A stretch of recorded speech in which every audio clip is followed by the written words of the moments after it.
Hi, this is Dawn, and welcome to the June meeting of Transaction Review and Calculator Practice. I know there's a lot of people that couldn't be here tonight that emailed me separately, but anyway, for this transaction review, I just thought for these we'll start stepping it up a little bit, and we've done a lot of things where we're talking about ideas and how to structure owner financing and note deals, but I actually kind of want to start introducing you and making it really you're really comfortable with some of the paperwork process that happens. So the way I'm going to do it is I took a bunch of photos, anyway, made documents that I can share with you for this note deal that actually I'm in the middle of right now. So this particular deal, and it's going to start with a bid sheet. And as always, you guys know if you have a question, please type it in, raise the hand, chat with me there, okay? And I'm just going to make sure there's no questions so far. That is great. Okay. So this particular deal came to me from someone, and I'm going to try to make this bigger so hopefully you can see it. So, when you're in the note business, a lot of times, well, hopefully I like to get my own leads more than anything else. But sometimes, other people, especially if they're competent, other brokers and finders can actually be really good for your business. Okay. If you're actually have a lot of buyers yourself, or you are a buyer, or you're kind of hooked up with a lot of funds or things like that. But anyway, so this is what the bid sheet look. This is very common, sort of. It reminds me a lot of the format from my Russ Dalby days back in the 90s. So it's probably super similar. It looks exactly the same as that one, but it's standard across the note business, right? So anyway, it goes type of property, single family residence. Payer's credit unknown. This is frequent these days. Property value 60,000 plus. Owner occupied? No, it's a rental. So in my mind, okay, it's not owner occupied, so therefore Dodd-Frank, those kind of things don't apply.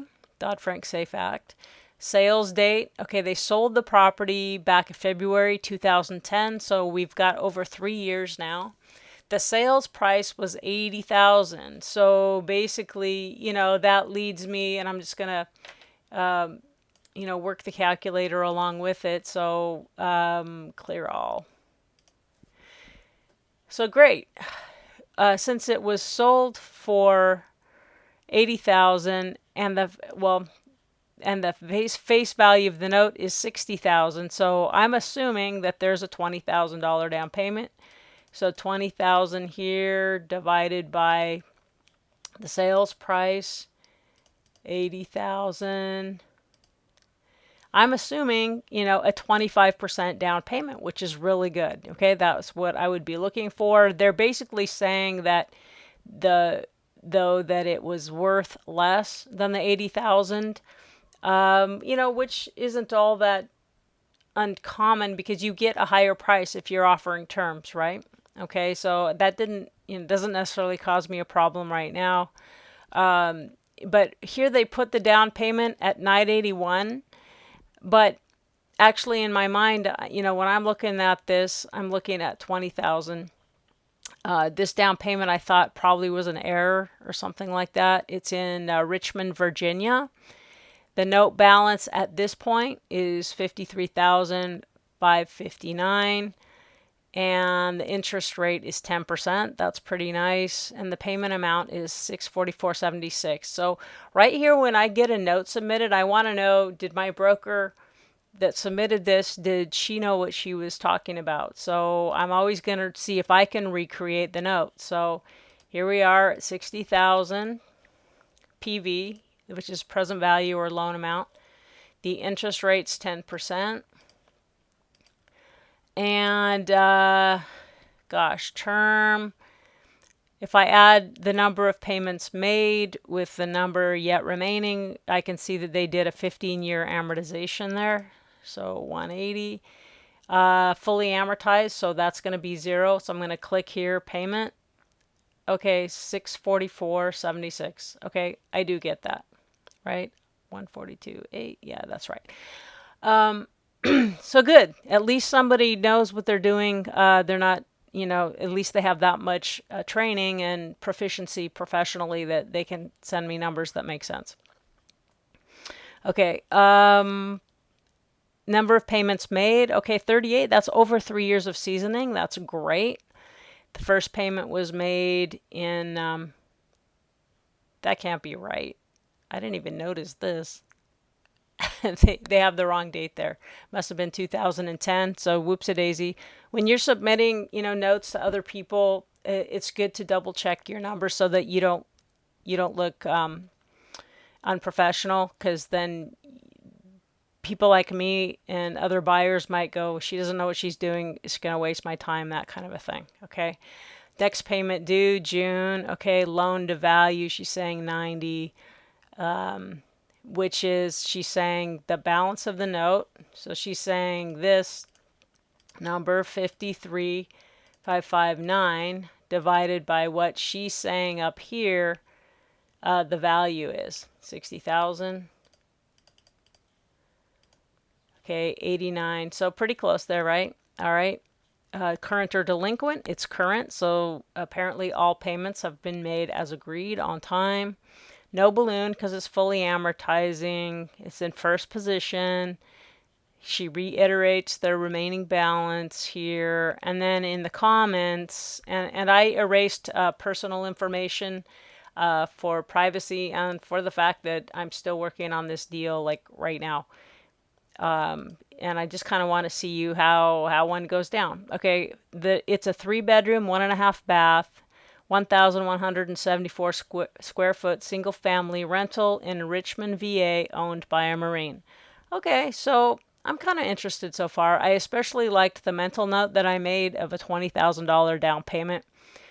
We know this first payment was wrong, and I'm assuming this was an error. Okay, so that's what I assumed. All right. So next piece. So then she says, give me a quote. And so let me bring this up and see how I did this. I said, okay, so I'm going to get how many payments? Let me just clear all here. 142 payments left. I mean, first of all, remember what I'm supposed to do is figure out my investment to value maximum. So I'm going to assume the property's worth 60,000, and I'm going to do, since there was over 3 years of seasoning and what a 25% down payment, I'm going to go, okay, well, I can be in at 39,000 on this deal from an ITV standpoint. So I'm just putting that in the back of my head, 39,000. Now I'm just going to figure out yield-wise if I have 142 payments left, and actually it's less now, right? Because that June payment they already got, so this bid sheet's a little bit old. So N, that's the number of payments, the number of times I will get this payment in, which is 644 point, it said 76, didn't it? Okay. So, and I put that as a negative number. The feature value is 0, and it auto-fills to 0 if you don't put it that way. And let's just say, let's say I'm going for a 16% yield on here. What will I pay? Because of a variety of factors, I felt like 16 was kind of fair here. So then so 40, 885. So what I'm going to do is just round down, and what I said I would pay for this is 4,500 when I just gave the broker a quote back just based on the bid sheet. So now let me put that in present value, and then I can reverse and go over here to yield to see, okay, so that bumps up my yield, dropping it down $300 to 16.23. So subject to due diligence, I'll do that. So then she takes it back to the guy and says, here's the offer. He says that's too low, and I said, well, basically investment to value maximums, and here you can see I even went above it, right? 450 divided by 60,000 is 68. So it's actually, I like to stay at 65%, but I'm willing to squeeze up on this a little bit because of the seasoning and the big down payment and the type of collateral where the tenants are actually paying the P&I, right? The principal and interest on the note. If they're managing well, that's okay. So we got an acceptance, and she says, I don't usually put things under contract myself. So if you'll make up a contract, I will just I'll pass it along. So then my contract went straight to the note holder himself, and I got all of the documents from him. And so then I know who he is, and he knows who I am. And I just made a verbal or / email agreement with the broker, and she was pulling 5,000 out of this deal. So she, even though I offered, the 40,500, she took out what she wanted to make, 5,000, and she offered him 35,500. I would say that's probably pretty aggressive broker fee on this size of a deal, but heck, it's not obscene or anything, but it might, someone else might be willing to do, 3,500 on this, and you might lose it if you're competing with other brokers. So, but anyhow, I'm not going to falter for that. And I told her in this price was my all out price. This price, 40,500, had to cover her broker fee and the closing costs. So what she did is offer him the 35,500 and said, I'll pay closing costs, whatever they end up being, out of my 5,000. I go, great, that works fine. So then I made up a contract, and well, first I to know whether I wanted to make up a contract, let me do this. We're gonna go over here and open up. I'm going to show you. There were 27 pages because he sent a bunch of pages of payment history. Most of it was old from like 3 years ago instead of the most recent stuff, but hold on. So anyway, I just want to show you a few of those pages that I think are the most important for like making a decision. So this was the fax cover that the note holder had originally sent to this note broker. So she's done her marketing. People in her area know that she's a note broker, and or she saw it listed somewhere and's been hustling and getting out there. So first deed of trust for 60,000 for sale. Attached are the following documents: the HUD-1 settlement statement. I like to see that because I want to know, how did it really come together? How did this deal really come together? Certification, record of first 6 payments made on note. Actually, I'm more interested in the last 12. Location, authority to run credit. That's pretty unusual to see, and I really like that they, with the file, they keep an authorization to run credit on the payer. That's very cool. Insurance, the note, the deed of trust, truth in lending, copies of checks. Okay, this is not an owner-occupied house. It is owned by who is a Marine, and the daughter of who manages the property and collects the rent. So dad's managing the property, and on this one, his daughter, who is a Marine, is the actual owner. I sold this father 4 other properties since February 23rd, 2007. He has been this gal has been in the Marine Corps for 2.5 years.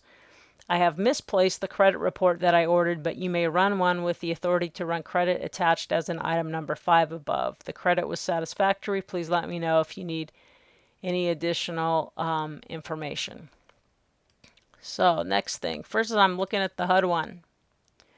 Looking at the HUD-1 here. And these are super, super small. So let's see if I can really get it up here without losing it here.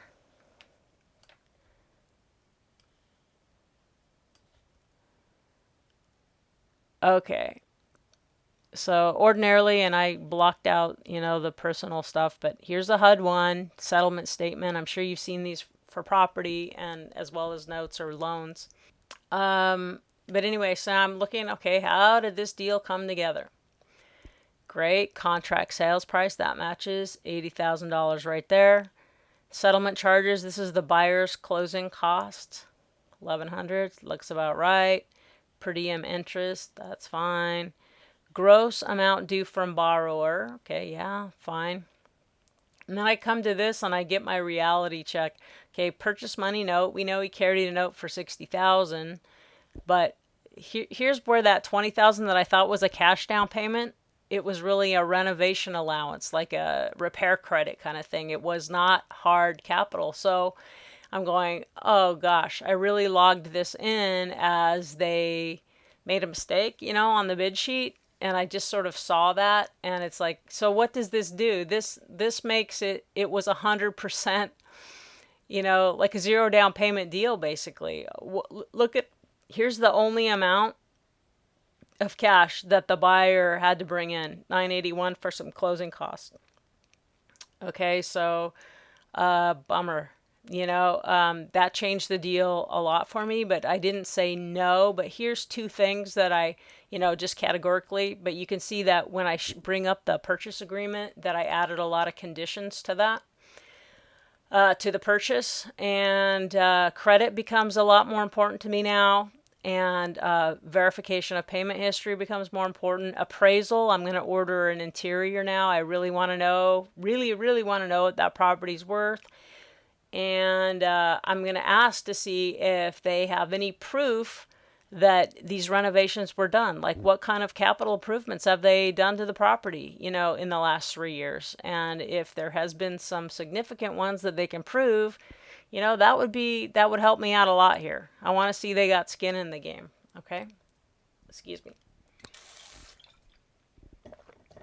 Okay. The rest of this stuff is the other side of it. You can see that, the seller basically only walked away from, actually, the seller had to bring in 248 or something to close, probably because of this tax proration. So, and whatever else, but see, he actually had to pay money to get rid of this property. So that is a really big different conversation than before, when I was assuming that nice big fat 25% down payment. The other HUD, the only reason, I would look at this, and because I like to, it's a way for me to prove, like I'll see on this page where the title policy, the insurance, or the insurances were done here. For some reason they blacked these out, but you usually can tell, did they buy an owner's policy? Yes. And then I like to see, did they do a lender's policy? I always like to see a lender's policy, because if they haven't gotten a lender's policy when they originally carried the note, then they're going to have to buy that. They're going to have to purchase that before, before I got to have a lender's title policy. That's all there is to it. So they have to buy it if there's not one that I can have endorsed over to me. Okay, so that's basically all I wanted to show you right there. Okay, now here's the note. So let's just, and a lot of notes are different. When you're dealing in the private carryback, notes and deeds of trust are really different, whereas institutional paper tends to look suspiciously uniform. But so you just got to get in the habit of trusting yourself to read stuff. So in Virginia they call this a deed of trust note, but it's the promissory note. Here they've got the amount. That's great. The date it was created, I'm going to log that in my brain, because it needs to match the deed of trust, the security instrument. For value received, great. The understood promises to pay to the original guy, or order without offset, meaning, you can't say that you owed me this much less something else at, and this was his address where the checks were to be sent, or at such other place, 60,000 with interest from the date hereof at a rate of 10%, payable in monthly installments of 644 and 74. Now, here's the thing. Let's bring this up. I could swore, look, this is 76, right? So they just note that this says the note says 644.74 and the calculation shows 644.76 is what the payment should be. Just think so that can be bigger, 644.76, okay? So I'm noting that. I make little notes to myself of things that stand out, questions I have, things I'm going to need. So, commencing, that's when the first payment's due. And here's the maturity date, when it should be fully amortized. And if they've missed anything, they owe everything no later than the 1st of March 2025. If default, blah, blah, blah, okay, the note holder may collect. I always like to make sure there's a late charge because this helps reimburse you for hassle fee.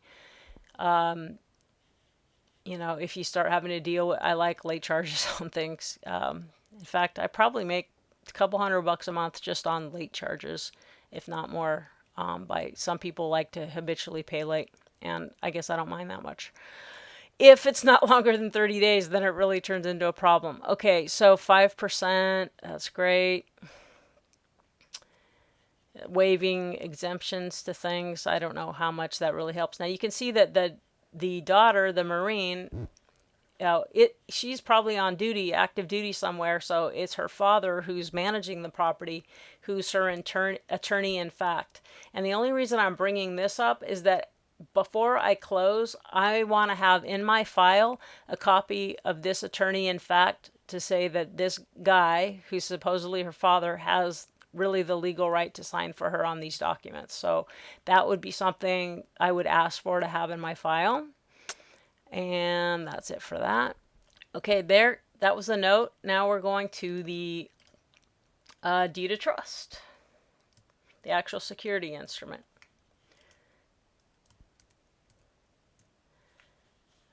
Okay. Hope you can see okay. Woo, that's big. Okay, and so right here, return to, after recording that was the seller's address. Here was the APN, the parcel number, folio number. So deed of trust, 23rd day of February 2010. Great, it matches the date on the note. By and between yada yada as the grantor, and these are the trustees, the people, the title guys and attorneys who put this deal together. They're the trustees, so they're the ones that will handle like a foreclosure or something if it gets to a default situation. The described property, they see Schedule A, that's where the legal description is at the end. In trust to secure the payment of the $60,000 and interest. And they recount the terms here, which is not always how it's done, 10%, at least in California and other places. But of note of even date, see that? The date on the trust deed of trust and notes the same. Payable to blah, blah, blah at this place, blah, blah, blah. And they even put it in here, remember? So deed of trust and note are 2 cents off. And that's funny because she just emailed me this afternoon and said, the seller says your numbers are right in some places and wrong in others. I said, well, that's because you guys had wrong numbers too. So anyway, we'll sort that out. Not a huge deal. I read through this stuff just to see if there's anything that, well, because you learn as you read. Okay, so it's good to get used to that. I don't know. This is a lot of standard language. I don't know that there's too much more that I want to show you. So since we're kind of getting close on time here already. Wow. Purchase contract. So once she got a verbal and she and I agreed on her broker fee, and it's only by email. We didn't sign a non-circumvent. We're just going to trust each other. And usually that works pretty good. And you're out of business real fast if you're not trustworthy. The note business is a small world. A lot of people have been around a long time. So anyway, I got my cute little logo right there. Purchase agreement for note and deed of trust. This commitment to purchase is made on the date, which you can see was only 2 days ago, by and between the seller and myself. I'm, in this case, taking title. Actually, I should do this into the name of a land trust. So probably I'll create a land trust that will hold the beneficial interest to the note here in deed of trust. That the seller agrees to sell, where the principal monthly balance is $53,128. And I copied here, regardless of that they made a mistake. I, put their mistake in here because I figured that's what she was paying, right? And I agreed the purchase price is $35,500, provided there are no underlying problems discovered during the due diligence period, and is subject to the following conditions. So because of those things I mentioned at the first, here's my conditions for this contract being valid. Property must independently appraise for at least $60,000. If it's more, great, right? An interior appraisal will be done because I want to see, how bad was it? Why was there a $20,000 repair credit, renovation credit went, and did they do anything with it? I want to see what will happen. What am I getting if I get this property back? I want the guy who pulled the credit originally and lost it, I want him to do the hassle of pulling the credit report, and I want it to give it to me. So I want them to pull credit and give it to me, and it's got to be within the last 90 days, and it has to be found acceptable, and I don't know what that's going to be, because just the number alone doesn't affect me. It's the whole picture of the credit report together. And I wouldn't care about credit if that 25% down payment would have been real, but now credit's more important to me. Proven payment history to be provided for the last 12 months, not items in a ledger. I want actually not deposit receipts. I want actually canceled checks or bank statements, copies of bank statements. Okay, it has to be proven. I love it when they have a third-party servicer, but a lot of times they don't. And then I want them to sign the offset statement. I want the borrower, the payer, to say, this is how much I owe. Yes, this is all right. This is how much I owe. This is, correct. And then I always put the price includes the July payment.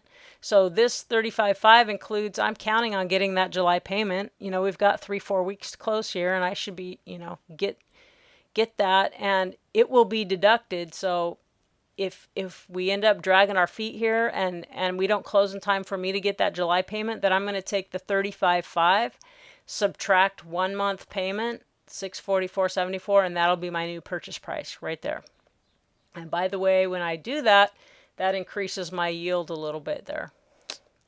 Actually, I kind of just want to show you that really fast because I think it's interesting. So let me take my 4,500 and let me go 644.76 equals. Okay, so now I'm only going to pay $39,855 for the next 140 payments, right? Because I'm getting one less payment than I thought. I wonder what happens to my yield. Hit the wrong button.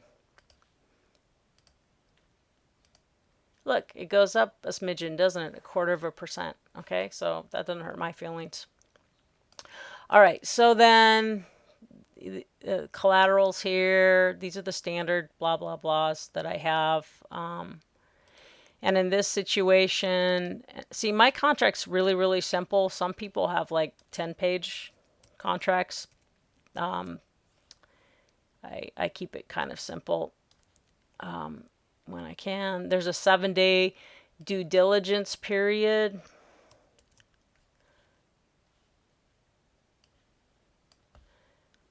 Okay, meaning I get that much time, beginning with the date the purchaser, me, receives the signed contract. Oops.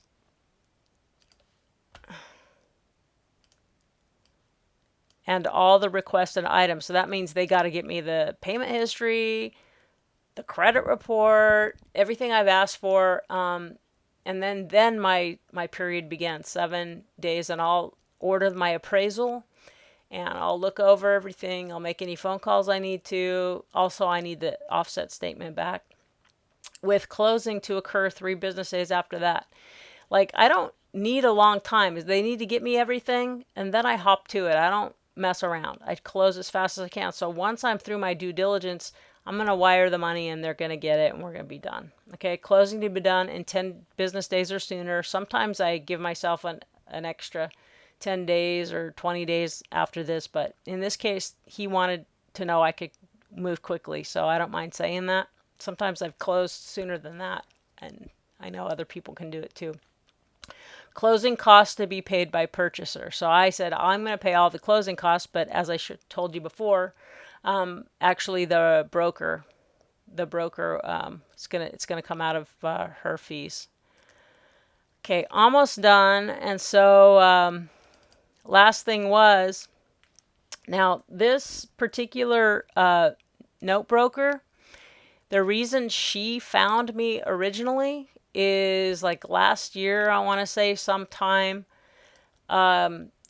one of our members that's a member of our community, Wayne Wright, who also is a note broker, he brought this gal Gail to me and we closed. It was a really small deal, but hey, he made his $500, and I think she made $500. I can't remember who got, anyway.